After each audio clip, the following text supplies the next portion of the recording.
আসসালামু আলাইকুম। কেমন আছেন সবাই? আশা করি ভালো আছেন।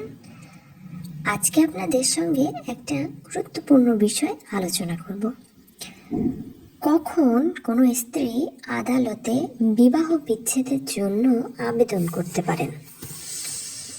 মুসলিম বিবাহ বিচ্ছেদ আইন 1939-এর 2 ধারা অনুসারে 10টি কারণে একজন স্ত্রী বিবাহ বিচ্ছেদের জন্য আবেদন করতে পারেন। কোনগুলো? 10টি কারণের মধ্যে প্রথমটি হলো 4 বছর যদি স্বামী নিখোঁজ থাকে,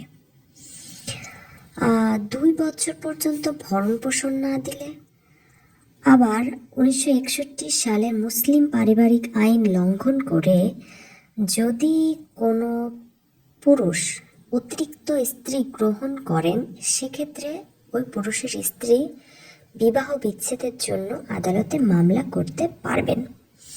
আরেকটি কারণ হলো 7 বছর বা তার বেশি সময়ের জন্য স্বামীর যদি কারাদণ্ড হয় এবং ওই দ্বন্দ্বটা যদি চূড়ান্ত হয়। অন্যতম আরেকটি কারণ হলো 3 বছর দাম্পত্য দায়িত্ব পালনে যদি তিনি ব্যর্থ হয়। আরেকটা কারণ হচ্ছে পুরুষত্বহীনতা। 1 বছরের মধ্যে পুরুষত্বহীনতার অবসান যদি হয়, তাহলে ডিগ্রি প্রদান করবে না। 2 বছর যাবৎ পাগল, কুষ্ঠ বা অন্য কোনো ভয়ানক যৌন রোগাক্রান্ত যদি হয়ে থাকেন। স্ত্রী বিবাহ বিচ্ছেদ বা বিবাহ যদি অস্বীকার করেন, সেটা কোন ক্ষেত্রে অস্বীকার করবে?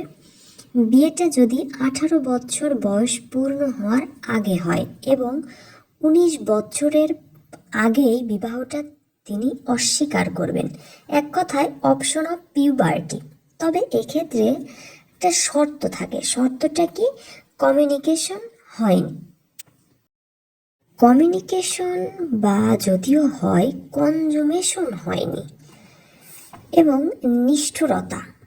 স্বামী যদি স্ত্রীর উপর নিষ্ঠুরতা করেন এবং আইন স্বীকৃত যে কোনো শর্ত, এই শর্ত যদি স্বামী পালন না করেন, তাহলে একজন স্ত্রী আদালতের নিকট বিবাহ বিচ্ছেদের জন্য আবেদন করতে পারেন।